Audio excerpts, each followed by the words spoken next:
Saya akan berkata jujur, saya akan membela untuk terakhir kalinya, akan membela abang saya, Bang Yos, untuk terakhir kalinya. Barada pemberani. Keberanian Barada Richard Eliezer berkata jujur di awal bulan Agustus lalu menjadi titik awal terbongkarnya skenario tembak-menembak karangan Ferdy Sambo. Kita tanyakan kenapa yang bersangkutan merubah. Ternyata pada saat itu saudara Richard mendapatkan janji dari saudara FS akan membantu atau memberikan SP3 terhadap kasus yang terjadi. Namun ternyata faktanya Richard tetap menjadi tersangka. Atas dasar tersebut, Richard menyampaikan akan mengatakan atau memberikan keterangan secara jujur dan terbuka. Richard minta disiapkan pengacara baru, serta tidak mau dipertemukan dengan saudara FS. Richard kemudian menuliskan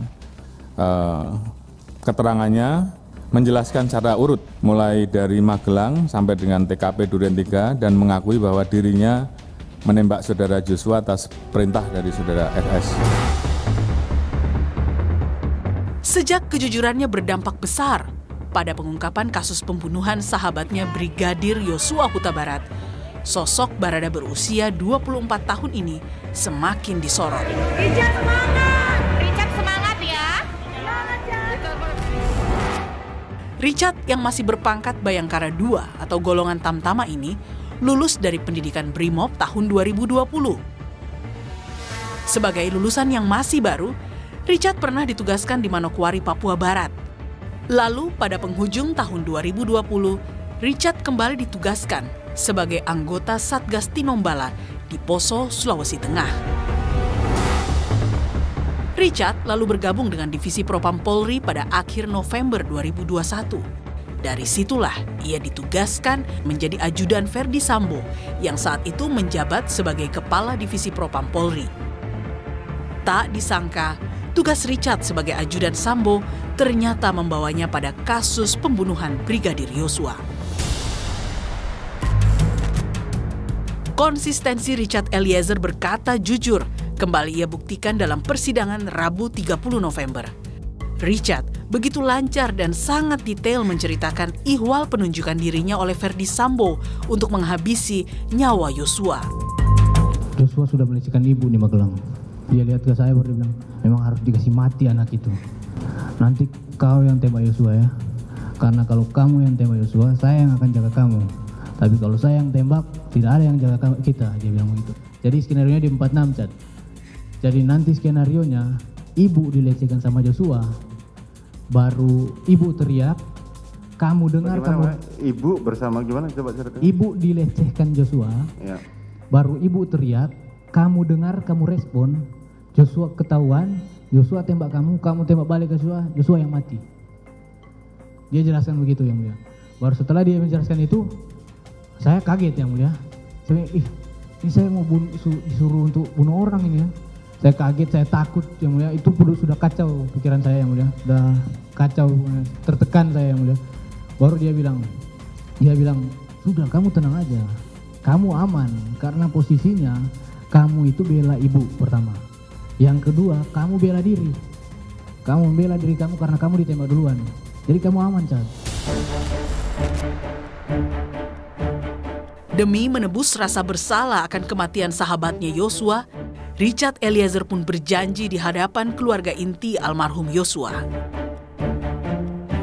Saya akan berkata jujur, saya akan membela untuk terakhir kalinya, akan membela abang saya, Bang Yos, untuk terakhir kalinya. Saya siap untuk apapun yang akan terjadi dan apapun putusan untuk diri saya. Terima kasih.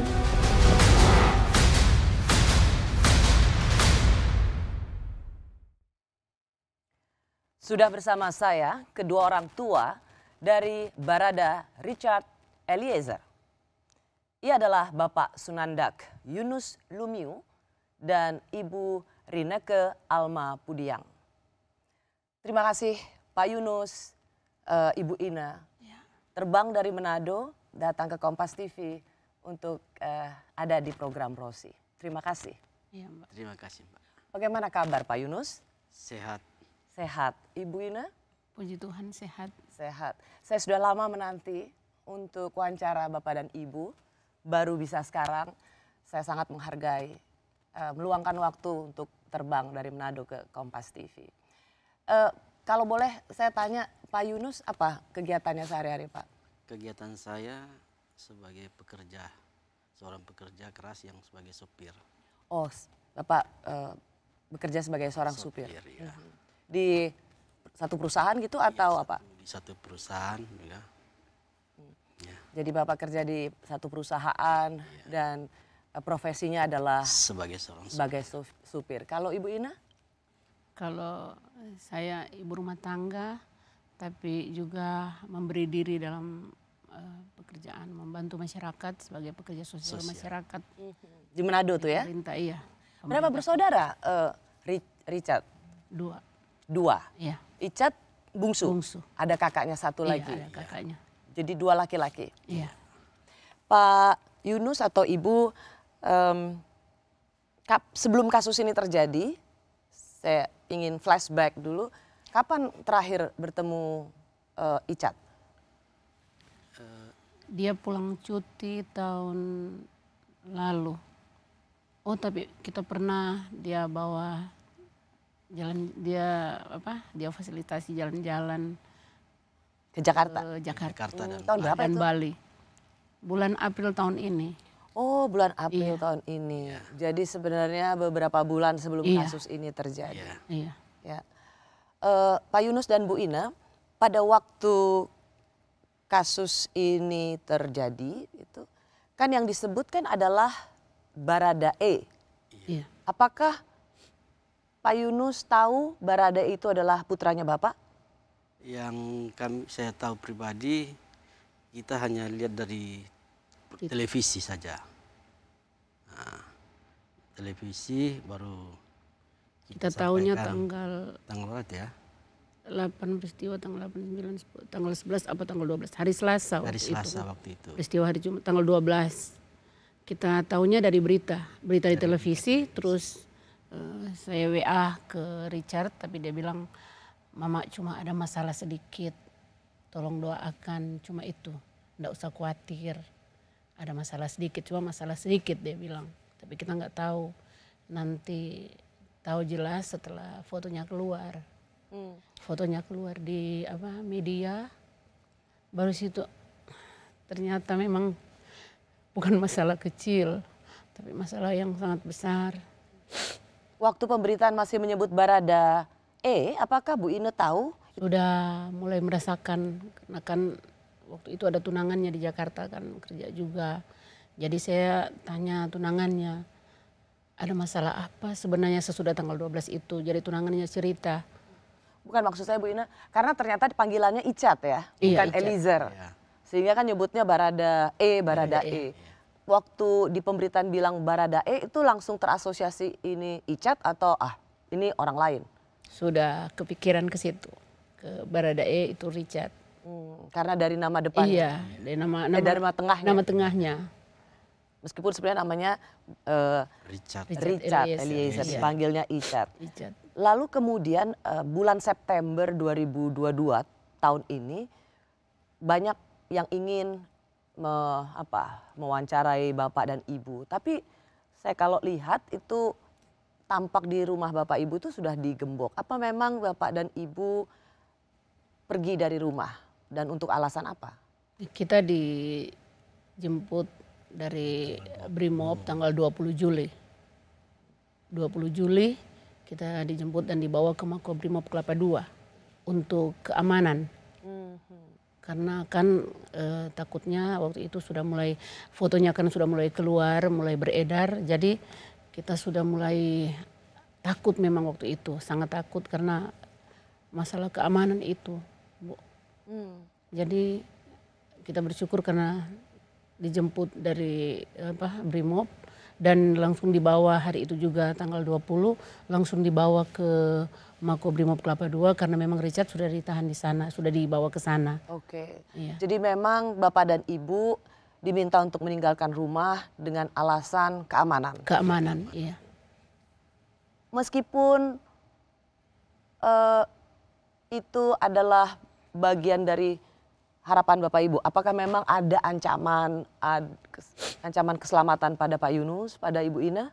Itu yang disampaikan oleh Icat ya, bahwa takut berjaga-jaga. Kalau ancaman selama ini memang nggak ada ancaman. Sebelum ke Makobrimob ada nggak, Bu? Enggak. Sama sekali tidak ada? Iya, enggak. Oke. Nah, saya ingin tahu reaksi Bapak dari pemberitaan bahwa Baradae atau Icat, putra Bapak, itu sebagai pelaku penembakan. Saya kaget, Pak. Saya kaget dilihat di televisi, maka kita sampai pulang kerja sore hari jam 5 kita pulang kerja. Saya tanya sama mamanya Icat, dia bilang, itu kejadiannya ada itu di rumah dinasnya Pak Sambo. Nah, tahu dari situ. Langsung menangis. Langsung WA sama dia. Dia cuma jawab, ya ini cuma masalah kecil katanya. Tidak apa-apa. Karena dia mungkin dia tidak mau sampaikan menjadi beban kita berdua. Jawaban Icat jadi beberapa hari setelah kejadian itu, ini masalah kecil. Masalah kecil. Tapi kenapa Bapak menangis? Karena menangis. Karena kita kan tidak terbiasa dalam hal yang dalam kasus-kasus yang begini. Takut. Rasa takut yang lebih tinggi. Apa yang Bapak takutkan? Yang saya takuti ya keamanan. Yang saya takuti ya. Kalau kan sudah kebayang itu Mbak, kalau dia sudah melakukan perbuatan seperti itu kan hukumannya. Aduh, nggak bisa dibayangkan memang. Waktu itu kita berdua cuma bisa menangis, Tuhan kenapa harus terjadi seperti ini.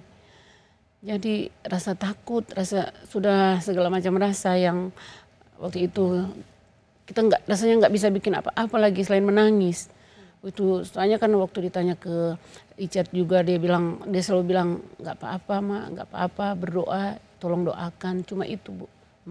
Doakan saya, doakan juga keluarga yang ada di keluarga Bapak itu, doakan semua kita di sini katanya. Tapi bayangan ketakutan itu memang luar biasa, hukumannya itu yang langsung kepikiran, Tuhan ketika dia melakukan ini pasti nggak tahu apa yang terjadi ke depannya. Meskipun waktu itu kan peristiwanya disebut tembak menembak. Iya. Itu tidak juga melegakan Bu Ina? Enggak melegakan karena di dalam hati itu masih belum yakin dengan kebenaran berita itu. Jadi kita masih ragu-ragu apa ini memang betul-betul tembak menembak atau jadi masih belum ada kepastian dari Richard sendiri kan. Makanya saya sempat waktu itu sempat berdoa, saya minta sama Tuhan kalau bisa saya ke Jakarta. Tapi memang saya sampai menangis di depan bapaknya, pengen walaupun cuma megang tangannya Richard saja, saya pengen ketemu, saya pengen dia bicara ada apa masalahnya semua kan. Jadi waktu itu saya nggak nyangka pas dari Makobrimob itu mengutus Brimob Manado untuk datang ke rumah, kita langsung ditawarin dalam saat keadaan takut waktu itu kan. Kalau soal keamanan memang agak sedikit takut karena fotonya kan sudah tersebar. Jadi kita memang kalau siang nggak di rumah, kalau malam baru pulang tidur di rumah waktu itu. Jadi sampai akhirnya kita dijemput dibawa ke Makobrimob sampai bisa ketemu dengan Icat. Saya juga sedikit merasa lega karena apa yang saya doakan dikabulkan Tuhan sampai kita bisa sampai ke Mako. Jadi Bu Ina dan Pak Yunus ketika tahu kabar itu keinginan terbesar adalah bertemu dengan Icat. Bertemu dengan Icat. Iya. Sampai Mama Icat puasa. Saya berdoa minta Tuhan walaupun naik kapal laut saya harus ke Jakarta. Saya minta begitu. Karena memang kalau untuk naik kita kemari kan Bu, memang jujur nggak bisa ke sini, makanya saya minta sama Tuhan kalau bisa saya ingin ketemu dia. Karena memang waktu itu saya sudah merasa sebagai ibu ya Mbak, nggak mungkin kan semua ini peristiwa ini. Kita juga merasakan ini ada yang nggak beres begitu. Jadi saya pingin sekali ketemu dia. Sebagai seorang ibu yang melahirkan Icat, meskipun secara pemberitaan awalnya disebut tembak-menembak, yang mana di kepolisian, di tentara, tembak-menembak mungkin hal yang lumrah. Dan putra ibu juga bilang, tidak ada masalah yang besar.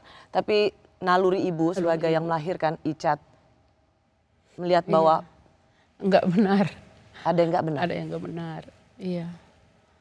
Memang dari Manado sampai kita sempat bersama itu, memang saya nggak yakin kalau apa yang dia bilang pertama itu, karena memang perasaan mungkin ya Mbak, seorang ibu.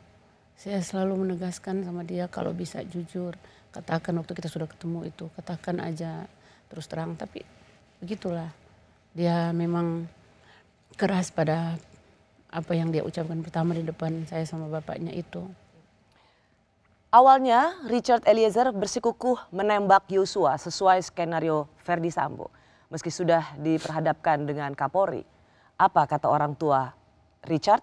Dalam perjalanannya memang butuh waktu, Mas. Butuh waktu. Saudara Richard yang sempat saya panggil juga, ya, saya tanyakan, dan dia pada saat itu menjelaskan, memperkuat skenarionya saudara FS. Apa yang kamu terangkan di sana? Skenario itu yang mulia. Apa itu? Ya itu tadi skenario yang skenario seolah-olah ada pelecehan, ibu teriak, baku tembak, itu ya. Sampai seterusnya yang mulia, dari tanggal 8 itu sampai terakhir saya terbuka yang mulia, saya jujur semua yang mulia tentang ya, nanti saya tanya itu. Siap yang mulia. Itu sepanjang itu masih skenario masih semua. Berapa lama skenario itu kamu pertahankan? Kurang lebih 1 bulan yang mulia, dari tanggal 8 itu skenario terus itu, di doktrin terus tentang skenario itu. Saya bersama ayah dan ibu Barada Richard Eliezer, yaitu Pak Yunus dan Ibu Ine yang langsung datang dari Manado.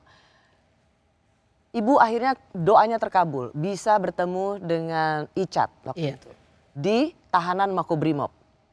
Waktu itu dia di bilang tahanan masih di samping rumah Pak Dankor. Oke. Ya. Nah waktu itu apa? Bagaimana Ibu menerangkan atau menceritakan pertemuan pertama dengan Icat setelah kasus ini terjadi? Waktu kita sampai di Makobrimob, kita langsung ke ruangan Kanit, Pak Kanit dulu, dan Icat dipanggil ke situ. Jadi kita ngobrol sama Pak Kanit bilang kan sama Richard, kalau ini orang tuamu sudah datang ke sini, jadi kalau bisa kamu harus jujur depan orang tua.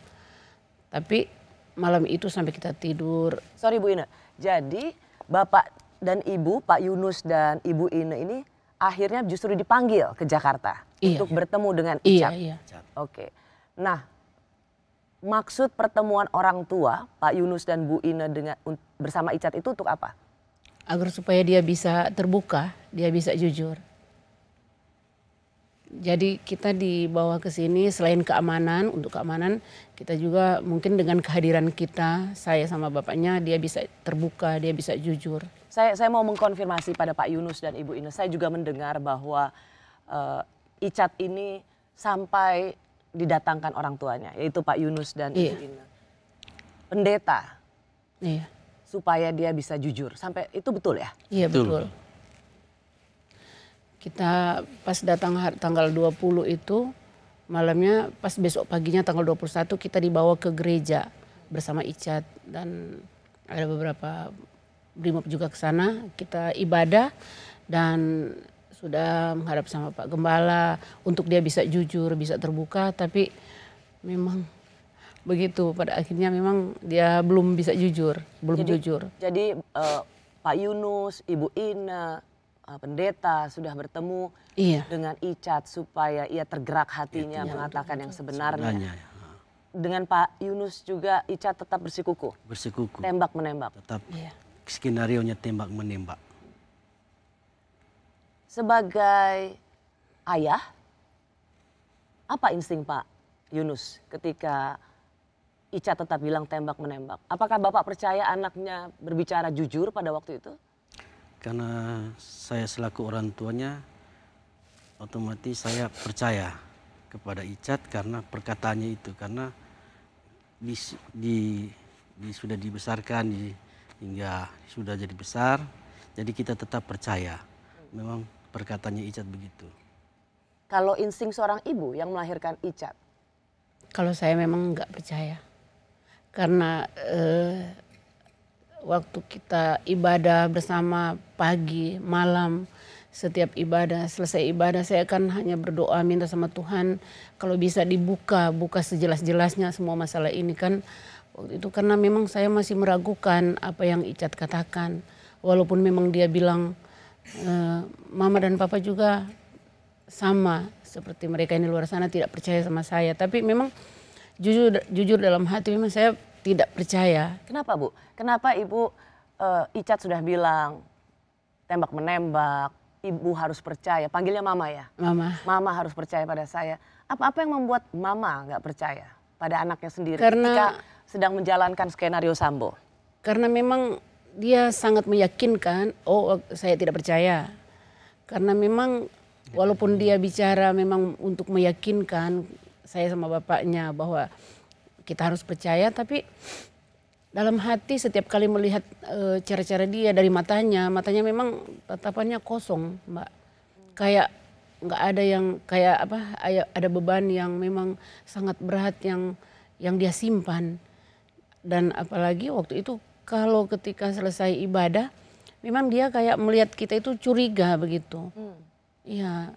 Jadi Ibu melihat orang dia nggak percaya. Tidak seperti Icat yang sebenarnya, iya. Itu yang membuat Ibu meskipun Icat bilang saya jujur ini yang sebenarnya sebagai seorang ibu bilang enggak, ini bukan anak saya gitu. Iya betul Mbak.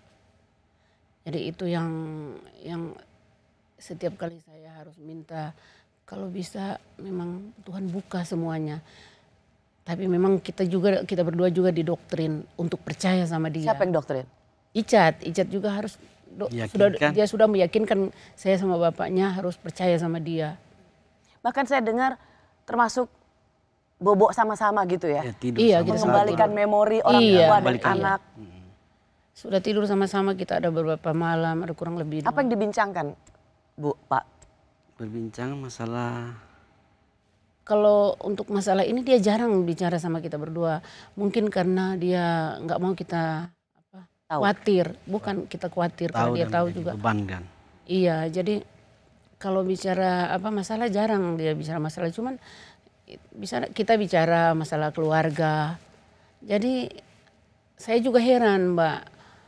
Memang dia nggak pernah cerita apa-apa tentang masalah ini. Jadi nggak pernah kita bicarakan masalah ini karena dia tahu juga saya sama bapaknya ini nggak kuat mental mungkin. Jadi dia nggak cerita semuanya. Dan pada tanggal 9 Agustus itu kan kemudian Icat mengaku jadi tersangka dan kemudian mengaku. Iya, tanggal 6 kalau nggak salah. Waktu itu ada surat dari orang tua Eliezer. Ada cukup panjang, tulisan tangan, saya persingkat. Kira-kira seperti ini, kami merasa putus asa dalam menghadapi proses hukum yang saat ini sedang dihadapi anak kami. Rasa khawatir dan takut selalu ada dalam hati kami. Saat ini kami mohon perlindungan hukum dan HAM untuk anak kami, Richard Eliezer Pudihang Lumiu atau Baradae. Juga untuk kami sebagai orang tua keluarga dan tunangannya. Mengapa merasa putus asa? Karena begini Mbak, kan dia sudah berapa hari jadi tersangka, sudah ditahan kan. Jadi waktu itu memang saya merasa karena masa depannya memang hukumannya ini sudah pasti karena melakukan pembunuhan kan, menghilangkan nyawa orang. Jadi kita sudah berpikir bahwa ini memang berat hukumannya. Jadi memang kita berdua ngobrol minta perlindungan dari Bapak Presiden, dari Pak Kapolri untuk masalah Richard ini. Kita sengaja bikin surat itu. Walaupun memang saat itu memang hancur hati karena nggak tahu Mbak mau apa yang harus kita lakukan. Saya bilang sama bapaknya, kita nggak bisa diam saja kan. Kita harus ada sesuatu yang harus kita buat untuk Icat ini. Apalagi dia sudah ditetapkan sebagai tersangka sudah berapa hari kan. Kalau Bapak, apa yang paling membuat Bapak hancur ketika ketemu di Brimob dan kemudian Icat menjadi tersangka? Ya, hancur memang. Karena masa depannya sudah hancur. Ya, karena dia sebagai tulang punggung, sebagai harapan kita berdua, jadi kebanggaan keluarga. Jadi terseret dalam masalah ini memang hancur hati. Keluarga saya semua sudah kecewa, hancur semuanya, Mbak, dengan masalah ini. Waktu pertemuan dengan Icat, Bapak ikut juga membujuk supaya bicara jujur? Iya. Apa yang Bapak katakan? Jadi saya katakan, Adek, bicara secara jujur sejujur-jujurnya. Supaya permasalahan ini, karena permasalahan ini kan kita selaku orang tua kan tidak tahu. Karena yang tahu persis kan Icat yang tahu. Jadi kita berdua hanya menyampaikan, mensupport dia supaya harus jujur, Dek. Harus jujur, ungkap semua permasalahan ini. Jangan ada yang disembunyi-sembunyikan. Karena kita berdua kan enggak tahu permasalahan ini.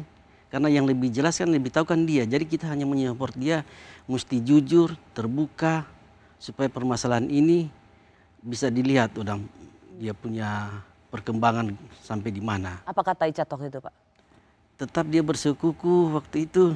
Dia sudah jujur.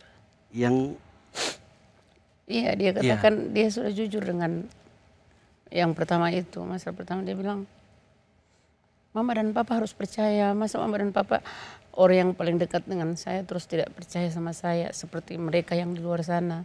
Dia bilang begitu. Sampai dia keras, dia marah sama saya sama bapaknya. Harus percaya, dia bilang begitu. Apa yang saya bilang itu betul. Sampai keras ke orang tuanya? Iya, dia sampai dia berkeras, dia bilang, Mama Papa harus percaya sama saya. Karena doktrinnya itu. Karena doktrin? Iya. Doktrinnya. Apa menurut Bapak apa yang membuat Icat terdoktrin? Karena dari sifatnya sudah berubah, Mbak. Karena anak ini tidak pernah berbohong. Iya, dia dari kecil dia tidak pernah berbohong dia. Kalau dia berani berbohong demi Sambo, iya. Kenapa dia juga berani berbohong depan Kapolri? Kapolri kan sudah panggil Icat waktu itu, tapi Icat juga tetap bersikukuh bahwa itu tembak menembak. Kalau dia takut dengan Sambo dan terdoktrin soal itu, kenapa dia justru nggak takut sama yang bintangnya lebih banyak pada Kapolri? Mungkin saat itu memang Mbak karena pengaruh dari Pak Sambo terlalu kuat sama dia. Karena kan dia sudah 7 bulan di situ. Dia selama ini mungkin karena kebersamaan mereka itu. Terus ya kita juga berpikir bahwa memang doktrinnya itu terlalu kuat sama dia. Sampai di depan orang tuanya, kita juga orang tuanya yang melahirkan dia kan. Dia nggak bisa terbuka. Jadi dia berpikir keras kali ya? Iya keras itu. Kalau dia sudah didoktrin begitu memang keras dia. Tapi saya tahu dari kecil memang anak ini terlalu prinsipnya memang kalau apa yang dia bilang dan dia pegang itu memang dia nggak bisa seperti nggak bisa berubah, susah berubah. Apalagi ini kan dia sudah kayak dipaksa begitu harus setiap saat kan mungkin selalu dikatakan oh kamu harus setia, mungkin begitu. Saya juga nggak tahu kan, mungkin masih ada di dalam pikirannya itu sudah disuntik untuk berkata bahwa harus setia, nggak boleh setia pada Ferdy Sambo. Iya, setia pada apa yang dia sudah apa yang dia lakukan itu sesuai dengan skenario itu. Mungkin terlalu setia dia pada apa yang diperintah itu. Jadi dia memang di depan kita aja berdua, di depan ya sudahlah, di depan Tuhan saja dia tetap berkeras berbohong. Depan Tuhan saja berkeras berbohong. Iya. Bagaimana menjelaskannya Bu Ina? Itu kan sudah dibawakan ke pendeta. sudah didoakan secara pribadi dia. Saya ingat waktu kita ke gereja itu didoakan secara pribadi, ada konseling dengan gembala, Pak Gembala waktu itu. Tapi memang dia masih keras dengan apa yang dia dengan pernyataan yang awal itu. Nggak berubah. Padahal kalau pikir orang kan biasanya sudah didoakan, sudah di apa konseling begitu kan dia sudah pasti dia apa tergerak hatinya begitu. Tapi memang kita pulang begitu sampai di Wisma masih begitu dia. Tetap berkeras bahwa memang tembak-menembak itu yang terjadi. Karena isi doanya adalah buka hati Icat gitu. Buka hati. Iya. Bisa jujur. Jujur. Lalu perlawanan seperti apa Icat terhadap doa ini? Pada doa ini? Itulah perlawanan itu dia nggak bisa terbuka. Jadi dia Dan dia merasa mungkin kesel malah didoain disuruh jujur padahal dia mengaku sudah jujur. Iya. Jadi kita pulang dari apa gereja itu biasa-biasa aja dia nggak rasa berdosa, kayak nggak ada beban begitu, biasa aja. Cuman dari pandangan matanya itu Mbak memang kelihatan sekali dia memang masih berbohong, masih belum jujur. Padahal sudah didoakan itu. Apakah ketika sang putra tidak jujur itu mengecewakan hati seorang ayah?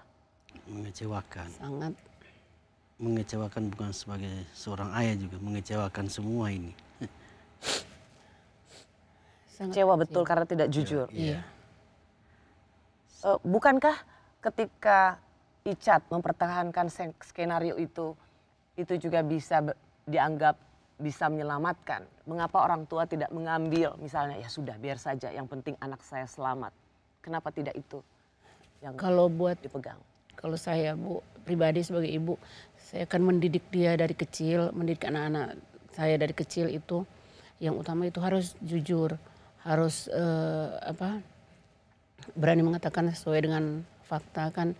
Jadi kalau Icat pribadi ini dari kecil saya tahu dia itu memang anak yang jujur, bukan karena peristiwa ini saya bicara begini, tetapi karena memang dia jujur dari kecil. Jadi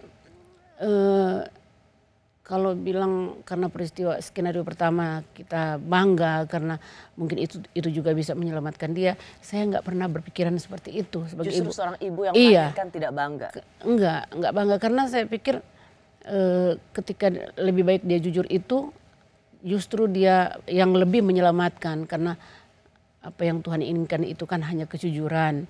Jadi saya cuma minta sama dia waktu itu walaupun memang tidak dikatakan secara langsung karena kan dia menginginkan kita harus percaya.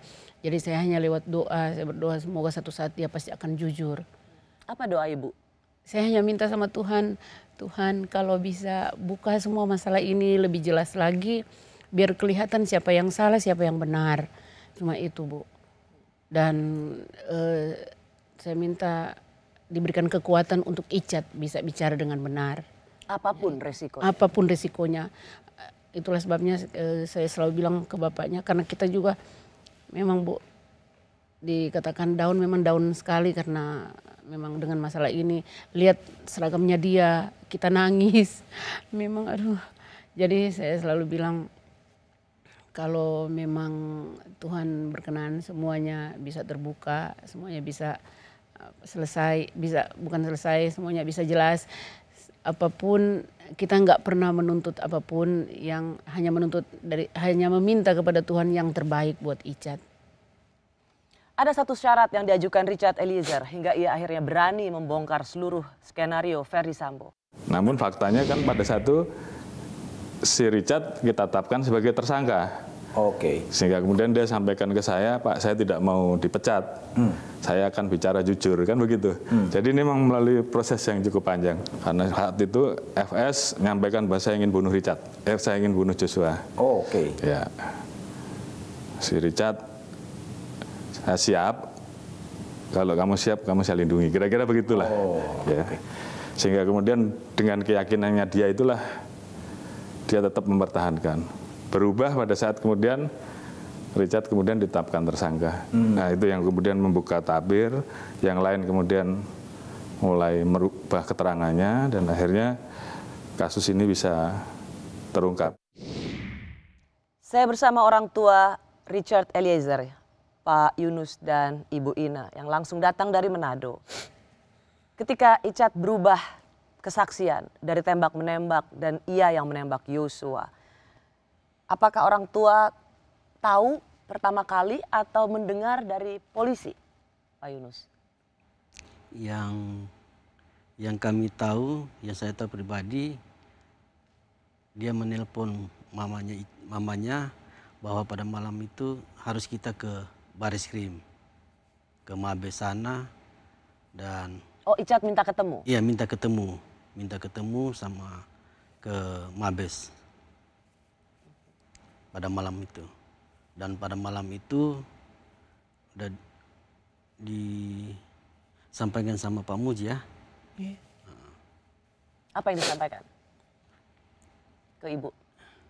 Kita kan sebenarnya waktu tanggal 5 itu, tanggal 6 sudah rencana pulang ke Manado. Tanggal 7 rencana pulang ke Manado. Terus kita tiba-tiba di 6 Agustus ya? Iya, 6 Agustus. 7 tanggal 8 sampai di Manado kalau nggak salah ya waktu itu. Terus kita dipanggil sama Pak Kabid, Pak Muji waktu itu di Mako, terus menghadap Pak Muji bilang kalau bisa jangan dulu pulang. Kita juga waktu itu bapaknya maksa harus pulang karena ada adik kecil kan yang kurang sehat. Jadi tiba-tiba HP saya bunyi, terus saya angkat, tahu-tahu dia nangis. Nggak tahu Icat yang nelpon, dia nangis Mbak, dia waktu itu dia bilang, apa katanya Bu? Mama saya sudah merasa siksa. Saya merasa sangat tersiksa, ditahan waktu itu sudah 2-3 hari ditahan. Dia bilang, Mama, saya sudah sangat tersiksa, hanya makan nasi sama sayur. Dan mereka yang lain yang melakukan, yang terlibat enak-enak di luar, saya akan bicara jujur. Dia bilang seperti itu. Lalu saya nangis Mbak, kami berdua teleponan nangis. Saya bilang sama dia, adik harus bicara jujur. Jangan, nggak usah sembunyi, karena kan untuk apa adik harus menahan semua, karena ini kan bukan hanya perbuatan dia, banyak yang melakukan ini, ada berapa orang terus yang lain hanya enak-enak di luar. Kamu harus jujur, harus jujur. Dia bilang, Mama saya sudah mau jujur malam ini Mama, dia bilang begitu. Jadi dia minta sama saya sama bapaknya malam itu harus ke Mabes, harus ke sana ketemu dia. Jadi saya bilang sama bapaknya, saya menangis lama Bu, telepon sama dia sampai bilang, lebih baik kamu pulang Manado Dek, daripada harus jadi seperti ini. Kalau Mama bisa gantikan kamu, biarlah Mama yang gantikan kamu. Saya sakit. Terus saya bilang sama bapaknya, saya masuk ke ruangan Pak Muji, saya bilang sama Pak Muji, kita harus pergi ke Mabes malam ini. Jadi Pak Muji bilang, kenapa harus ke Mabes? Saya bilang Icat yang nelpon katanya. Saya sama bapaknya disuruh ke Mabes, dia pengen ketemu. Jadi malam itu Pak Muji langsung bilang sama Pak Dankor. Jadi kita pergi bersama sama Pak Dankor, sama ada pasukan yang ke sana sama-sama. Tapi kita nggak tahu apa yang akan terjadi di sana Mbak. Tahunya sampai di sana bikin pengakuan. Dia bikin pengakuan, kita ketemu, saya lihat dia sudah pakai kemeja oranye, hancur hati saya Mbak. Saya bilang anak saya pakai seragam polisi, terus malam ini saya lihat dia pakai kemeja oranye, tahanan, hancur Mbak hati saya. Saya bilang dia pun masuk polisi itu karena perjuangannya sendiri. Dia berjuang sampai dia melewati semua tahap. Dia masuk Brimob itu jadi anggota Brimob. Terus sekarang saya lihat di depan mata, saya peluk dia Mbak. Pas kita dikasih kesempatan masuk ke dalam, saya sama bapaknya, kita berpelukan menangis semua. Saya bilang, adik harus jujur, dia mengakulah. Nggak usah kamu tutup-tutupi, ngapain juga, nggak ada gunanya kan. Sekarang dia menderita, siksa.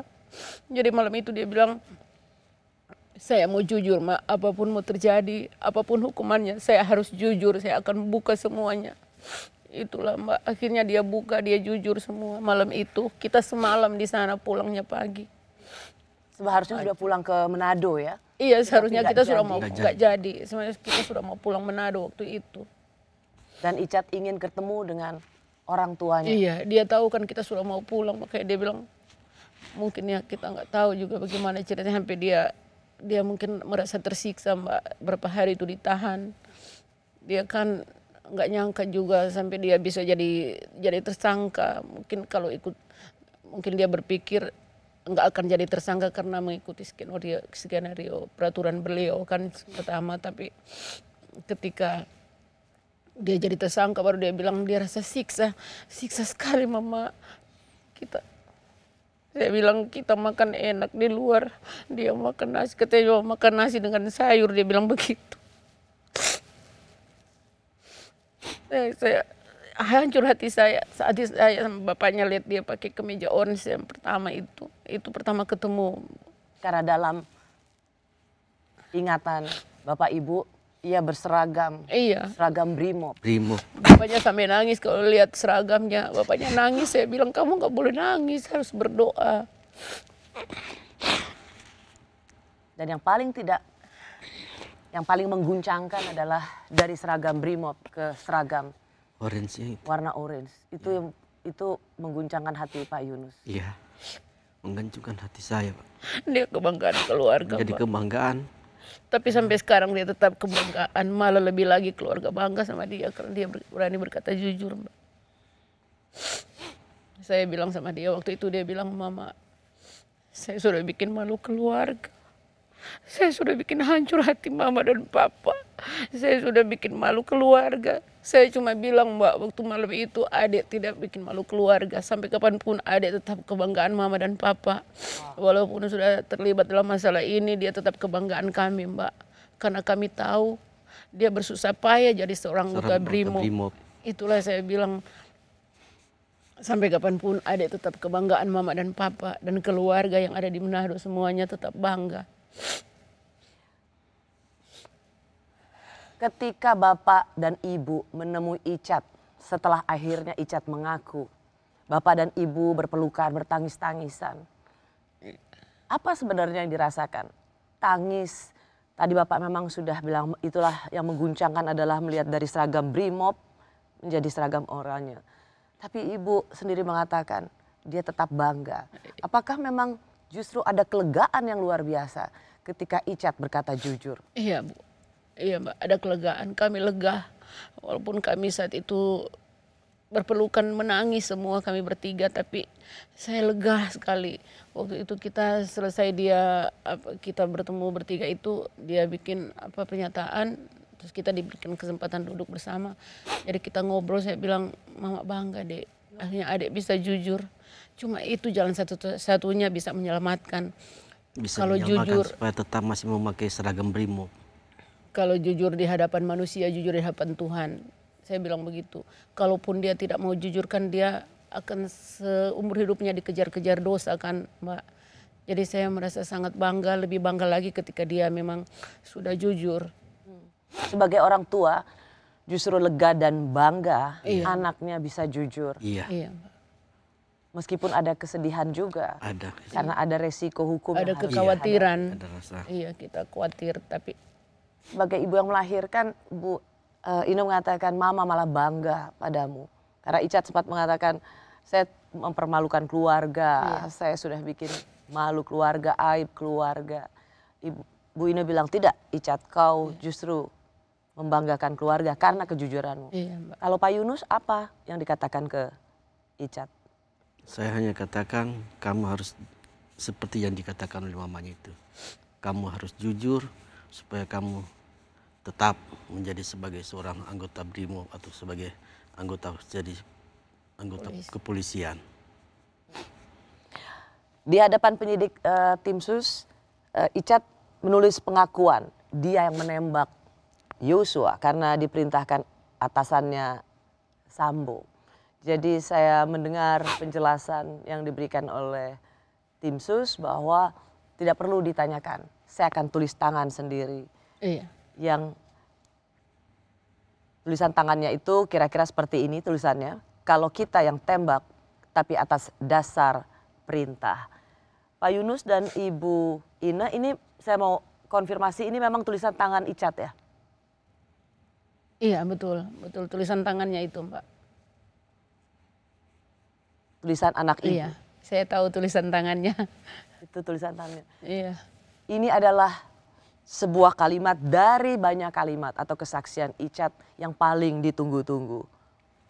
Atas dasar perintah. Dan kemudian dia juga mengatakan atasannya itu ikut menembak. Ini makin menakutkan nggak Bu Ina? Kalau secara manusia saya takut Bu, takut sekali karena ketika saya mengetahui dia yang menembak saya sebagai ibu, bayangan saya waktu itu ke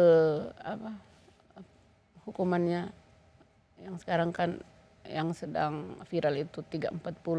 Saya sudah bayangan ke situ, tapi saya berpikir kita masih punya Tuhan.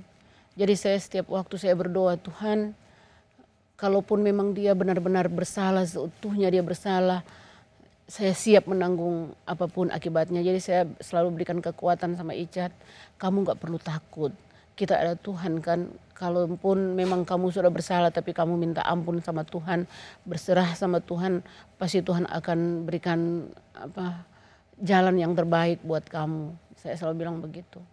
Nah, Pak Yunus dan Bu Icat, pada waktu penembakan itu, pada waktu Yosua mau dibunuh dan dengan cara ditembak, Ferdy Sambo memerintahkan Icat, dan yang cukup mencengangkan ketika peristiwa itu terjadi adalah Icat berdoa dulu. Coba kita dengarkan kesaksiannya. Pokoknya sudah kacau pikiran saya yang mulia. Saya sudah rencana mau makan, tidak jadi makan. Baru saya pas turun, saya langsung ke toilet yang mulia. Pertama saya ke toilet. Saya ke toilet, saya masuk ke toilet, saya berdoa yang mulia. Saya bilang, Tuhan, kalau bisa Tuhan, ubahkan pikirannya Pak Sambo ya Tuhan. Saya bilang, Tuhan kalau bisa ubahkan pikirannya Tuhan, biar nggak jadi menembak Yosua kan. Saya bilang, karena saya takut juga yang mulia. Saya nggak tahu mau cerita ke siapa lagi pada saat itu. Saya tidak tahu mau cerita ke siapa. Baru saya cuma beraninya berdoa yang mulia. Baru habis saya berdoa, saya keluar, Agus bilang saya, Cat, ya Om, Ibu udah turun Om. Ibu udah siapa turun. yang bilang gitu? Agus yang mulia, ART. Ibu Ina bagaimana menjelaskan dua perbuatan, satu sisi ia menuruti atasannya untuk menembak, tapi satu sisi ia menyempatkan berdoa. Bagaimana menjelaskan perangai ini? Saya nggak tahu, saya nggak bisa membayangkan posisi dia saat itu, apa yang dia pikirkan. Mungkin saat itu dia berpikir untuk tidak melakukan, tapi dia takut karena di bawah perintah. Saya nggak bisa bayangkan, Mbak. Kalau saya di posisi itu, saya nggak bisa bayangkan juga apa yang harus saya lakukan. Melihat dia seperti ini saja, dia berdoa. Artinya kan sebenarnya Icat melakukan sesuatu yang di luar kehendak nuraninya. Karena kalau dia memang punya niat jahat, disuruh tembak, ya tembak aja. Tapi ia tuh menyempatkan diri untuk menembak, meskipun jadi orang berpikir, apa maksud dari seorang Icat? Ia ikut dalam skenario kejahatan, tapi sebelumnya ia berdoa dulu. Sebagai seorang ayah, bagaimana Anda menjelaskan ini? Karena Icat sudah jadi kebiasaan dari kecil, Mbak. Jadi dari kecil itu udah kebiasaan untuk berdoa. Jadi sebelum ke sekolah, dia harus berdoa dulu. Berdoa dulu di balik pintu. Di balik pintu dia berdoa sebelum ke sekolah. Jadi udah jadi kebiasaan juga. Dalam setiap dia membuat satu kegiatan atau macam tes semua ini, dia tetap minta topangan doa. Dia selalu berdoa dulu, baru dia melaksanakan. Itu sudah jadi kebiasaannya. Udah jadi kebiasaannya itu. Kalau kita dengar kesaksian Icat, isi doanya adalah semoga beliau berubah. Mengubah atau Tuhan mengubah rencana Ferdy Sambo untuk tidak melakukan atau membunuh Yosua atau dia tidak disuruh untuk menembak Yosua. Bu Ina, pernah nggak sebagai seorang ibu, Bu Ina merasa harusnya anaknya bisa seperti Ricky menolak perintah Sambo atasannya? Kalau di posisi ini, di masalah ini, mungkin saya juga berpikir, sempat juga ada pikiran seperti itu, Mbak. Kenapa Ica tidak menolak? Tetapi kan kalau melihat posisinya dia saat itu, dia kan memang mungkin kalau melihat atau mendengar cerita dari dia, mungkin kita juga melihat diberitakan pernyataan dia nggak mungkin, nggak ada waktu untuk menolak, nggak mungkin lah dia menolak kan. Nggak ada waktunya menolak. Iya. Tidak ada waktu. Nggak ada keberanian untuk menolak. Tidak ada keberanian iya. untuk menolak. Karena yang diperintah ini kan atasan, seorang jenderal. Sedangkan dia cuma pangkat seorang berada. Di sidang juga Ica tuh menangis, menahan betul perasaannya, menceritakan peristiwa ketika dia harus menembak. Apakah Ica memang mudah menangis atau itu sesuatu yang paling jarang Ibu lihat di Ica? Dia ini kalau kecil dulu memang kalau saya marah, kalau dia ada sesuatu yang dia bikin yang nggak sesuai begitu, saya marah, dia langsung menangis memang. Tapi setelah dia besar itu air matanya memang paling susah keluar. Cuman waktu kecil itu. Jadi kalau bicara dia sudah mengeluarkan air mata, berarti itu sudah dari dalam hatinya benar-benar hancur itu, Mbak. Karena memang apalagi dia ditempa di Brimob kan keras kan. Jadi dia harus jadi harus jadi kuat. Jadi setelah ada peristiwa ini saya lihat kembali bagaimana anakku bisa mengeluarkan air matanya dalam keadaan seperti ini. Itu yang membuat waktu kita berdua nonton dia minta maaf sama Bapak dan Ibu Yosua. Kita berdua menangis juga. Saya bilang hancur hati saya melihat anak saya jadi begini. Tapi puji Tuhan dia bisa mengaku salah, minta ampun, minta maaf sama keluarga Yosua. Itu yang merupakan kebanggaan kami juga sebagai orang tua. Jadi kalau dia sudah mengeluarkan air mata seperti itu berarti memang dia tulus dari dalam hatinya dia, Mbak. Dan setelah sebulan lamanya melihat Icat bukan seperti anaknya Pak Yunus, anaknya Bu Ina terutama yang dari awal insting seorang ibu mengatakan ini kayak seperti bukan anak saya. Iya. Tapi justru ketika dia mengaku jujur, menangis di persidangan, Bu Ina merasa justru inilah anakku. Iya, saya merasa tenang. Puji Tuhan saya melihat dia. Puji Tuhan saya sampai sangat-sangat bersyukur. Karena saya melihat memang Icat yang dulu memang keceriaannya, senyumnya kelihatan kembali setelah dia mengatakan kejujuran. Itu yang memang kami berdua rasakan sebagai orang tua. Saya tahu dia dari kecil bagaimana. Jadi setelah saya melihat dia jujur itu, dia seperti kembali lagi seperti dulu. Beda banget. Iya, antara beda, waktu 1 bulan masih mempertahankan skenario Sambo dengan ketika jujur itu beda banget. Iya, beda jauh banget. sekali. Gimana Pak Yunus? Bedanya dari seorang ayah ngeliat putranya beda banget tuh gimana? Bedanya karena sekarang dia lagi ceria. Kalau yang dulu dia masih bingung, macam tegang, macam ketakutan, ada apa perasaan. namanya? Linglung. Iya. Iya. Tatapan kosong. Tatapannya kosong. Matanya kosong, tatapannya baru Melihat orang macam itu dihantui terus, Mbak. Melihat orang tuh curiga. Curiga. Iya. Termasuk kepada kedua orang tuanya. Iya, kita nggak bisa apa-apa gitu. Kenapa Mak? Kenapa Pak? Gitu. Kayak curiga, kayak ada sesuatu.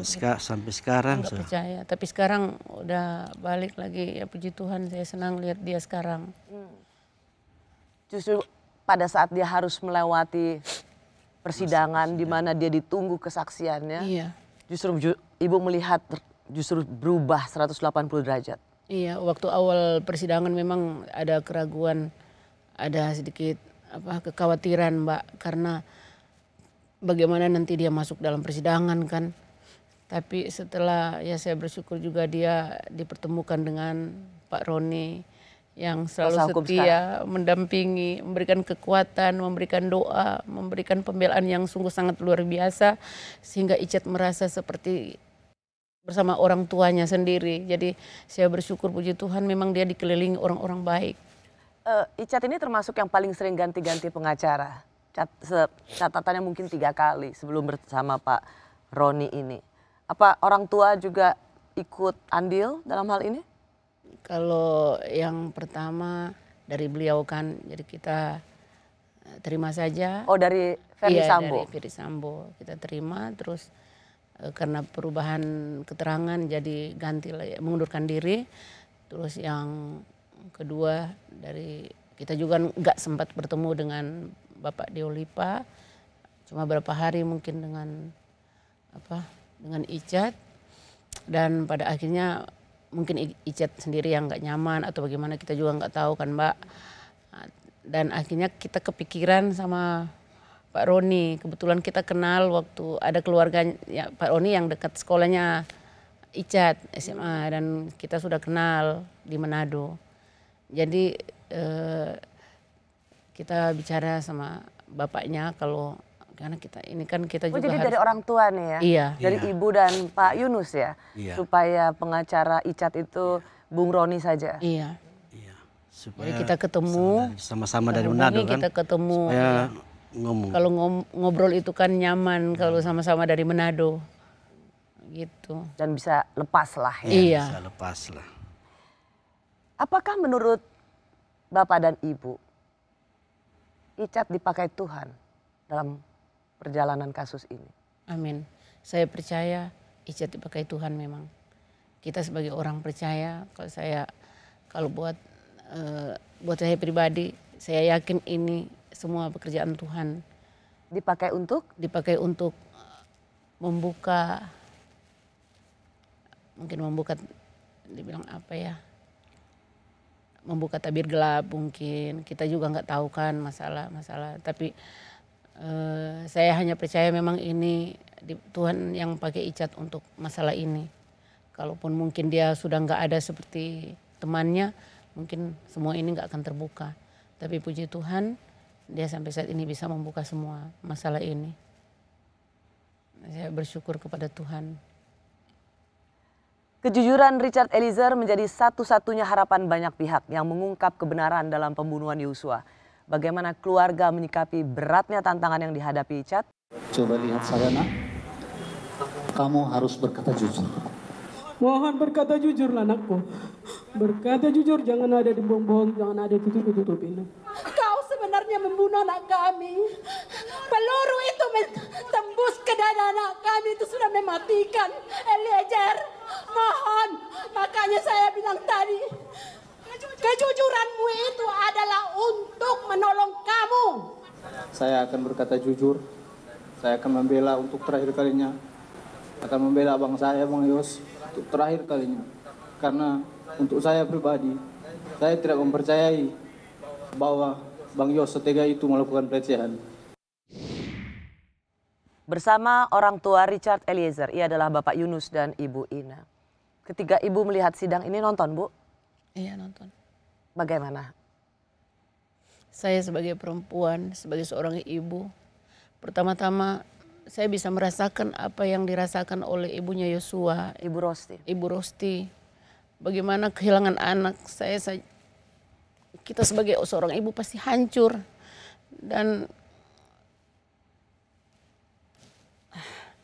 bagaimana hancurnya seorang ibu kehilangan anak ini. Anak sudah meninggal yang tak bisa kita lihat lagi kan. Jadi saya juga merasakan apa yang dirasakan oleh Ibu Rosti.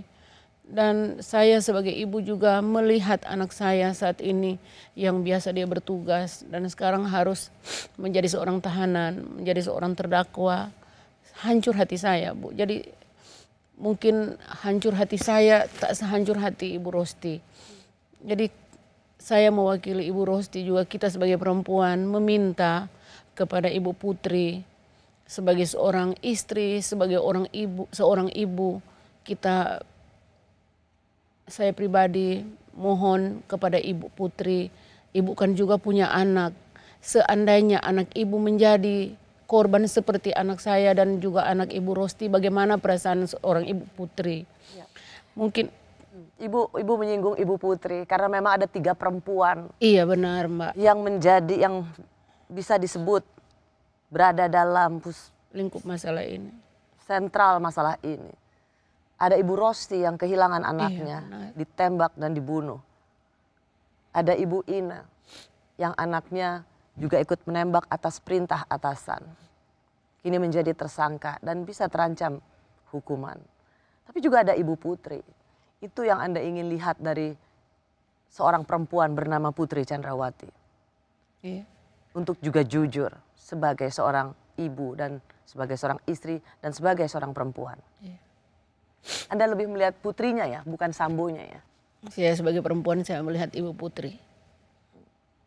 Ya, kalau Pak Yunus? Saya sebagai laki-laki untuk Pak Sambo harus jantan lah, harus bertanggung jawab lah dalam permasalahan ini.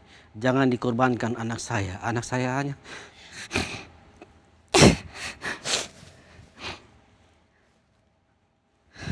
hanya pangkat paling rendah.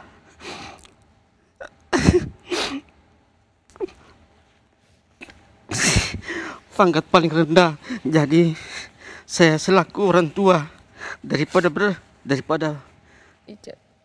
Anak kami Icat, saya minta kepada Pak Sambo, jantanlah, harus bertanggung jawab dalam permasalahan ini. Jangan menjadi korban anak saya menjadi korban dalam permasalahan ini. Jadi sekali lagi saya minta kepada Pak Sambo harus jantan dan bertanggung jawab atas permasalahan, harus mengakui permasalahan ini. Jangan menjadi korban. Anak saya menjadi korban pangkat yang terendah, apalagi Bapak sebagai seorang jenderal. Jadi semua itu yang saya minta kepada Pak Sambo, harus jantan dan bertanggung jawab, harus mengakui, jangan menjadi bebankan kepada anak saya sebagai pangkat terendah, hanya sebagai pangkat seorang barada. Apa artinya sebagai seorang barada melawan seorang jenderal?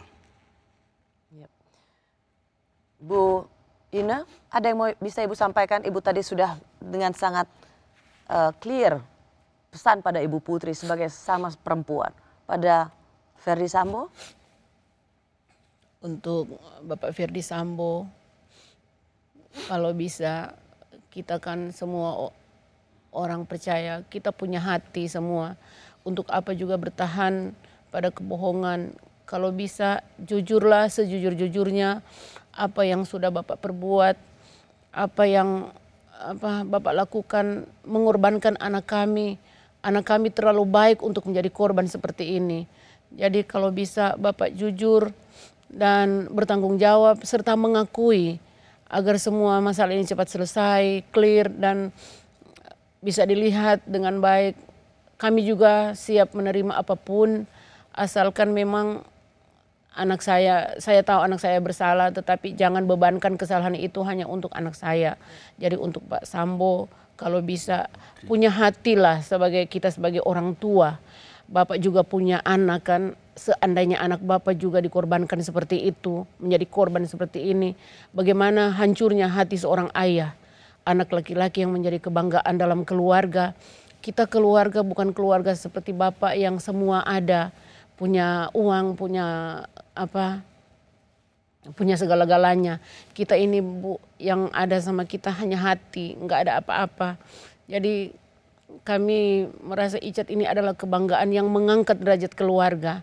Jadi tolong kepada Pak Sambo kalau bisa, ini kesempatan kami berdua hadir di sini meminta dengan sangat kepada Pak Sambo untuk bisa mengakui apa yang telah terjadi, apa yang telah dilakukan agar semua masalah ini cepat selesai. Kami kasihan anak kami kelihatan lelah dalam menghadapi semua masalah ini. Semoga Pak Sambo bisa mendengarkan dan bisa menyadari dan bisa mengakui semuanya. Terima kasih Mbak. Sama-sama. Ibu Ina, Ibu mengatakan bahwa jangan semua ditimpakan kesalahan pada anak kami. Iya. Tapi juga Ibu dan Bapak menyadari bagaimanapun juga Icat ikut menembak. Iya Mbak. Tapi Icat menebus kesalahannya dengan mengakui, dengan berkata jujur di persidangan dan berani melawan banyak pihak. Karena ini Richard sendirian. Iya, Richard sendiri. menurut Pak Yunus, apa Icat bisa kuat? Icat bisa kuat, Mbak. Karena selama ini kita lihat di persidangan, Icat masih tetap kuat dengan posisinya yang secara perkataannya secara jujur.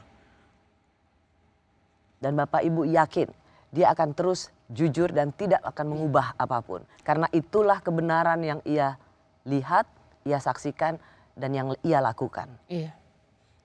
Kalau saya yakin sampai kapanpun Icat tetap pada pendiriannya, dia tidak akan berubah. Kalau dia sekali dia mengatakan kejujuran, dia akan pegang itu. Dan seperti kata Icat di persidangan, ini adalah pembelaan terakhir saya untuk Bang Yosua. Iya. Ibu bangga dengan perkataan itu? Saya bangga. Dan itu kan sebagai terima kasih dia kepada Bang Yosua. Mungkin Bang Yosua sudah, abangnya Yosua tidak akan kembali lagi seperti ini.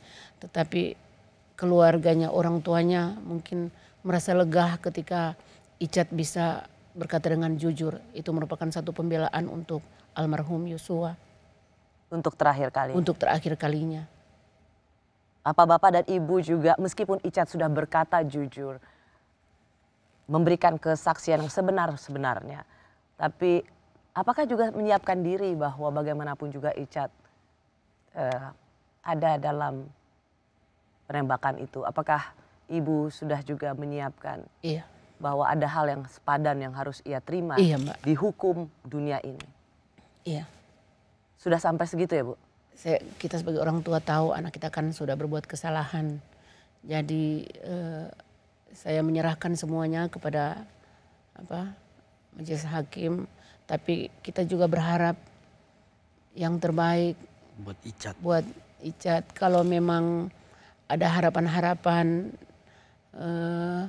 dari Bapak, dari majelis hakim bisa melihat ada kebenaran dalam diri Icat. Kami juga mohon dan mengharapkan Icat bisa, setidaknya dia bisa bertugas kembali sebagai seorang anggota polisi. Itu penting ya? Iya. Tetap menjadi Brimob. Iya, karena dia juga menginginkan itu. Dia sangat bangga dengan dia sebagai seorang anggota Brimob. Pak Yunus, ada yang ingin Bapak sampaikan pada Pak Samuel Huta Barat, ayah dari almarhum Yosua? Yang saya perlu sampaikan, kami keluarga sebagai suami istri menyampaikan mohon maaf kepada Pak Samuel Huta Barat karena kejadian ini. Kami mohon maaf kepada Bapak Samuel dan ibunya dan Ibu Rosinya. Ibu Ina? Untuk Bapak Samuel dan Ibu Rosti, saya berdua sebagai orang tua dari Richard, pertama-tama meminta maaf sebesar-besarnya dari lubuk hati kami yang paling dalam karena apa yang telah diperbuat oleh anak kami. Kami mohon maaf sebesar-besarnya dan kami berdua turut berduka cita yang sedalam-dalamnya karena kami juga jujur anak kami Icat mungkin tidak menginginkan hal ini terjadi kan. Dan terima kasih kepada Bapak dan Ibu yang sudah memaafkan anak kami Icat. Dan kami percaya semua ini karena pekerjaan Tuhan. Saya tahu dari awal memang sejak kakak saya meminta maaf kepada Pak Samuel sudah menerimanya. Walaupun memang hukum memang harus berjalan, memang benar kata Pak Samuel. Jadi saya berdua dengan bapaknya sangat berterima kasih kepada Bapak Samuel dan Ibu Rosti.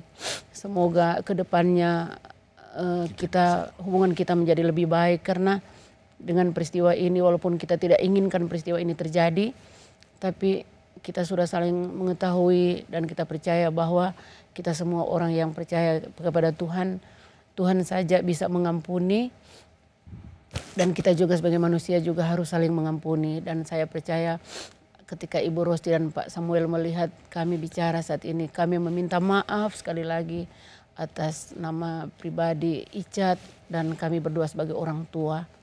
Semoga Tuhan akan selalu memberkati, memberikan kekuatan kepada Ibu Rosti dan Bapak dan juga keluarga besar Yosua yang ada di Jambi.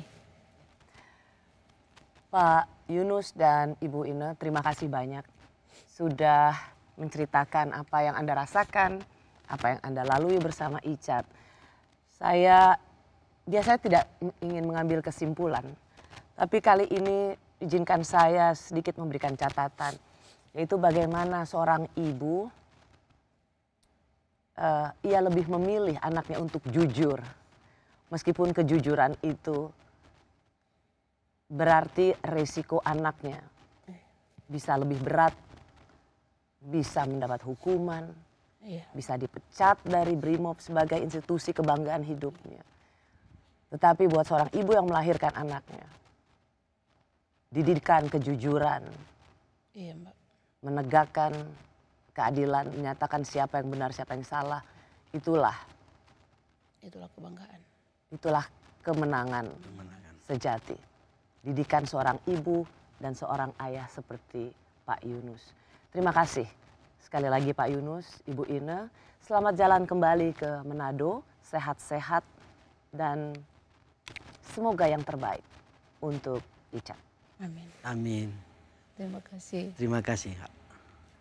Saya Rosyana Silalahi, terima kasih sudah menyaksikan Rosi. Kita jumpa lagi minggu depan, tetaplah di Kompas TV, independen, terpercaya.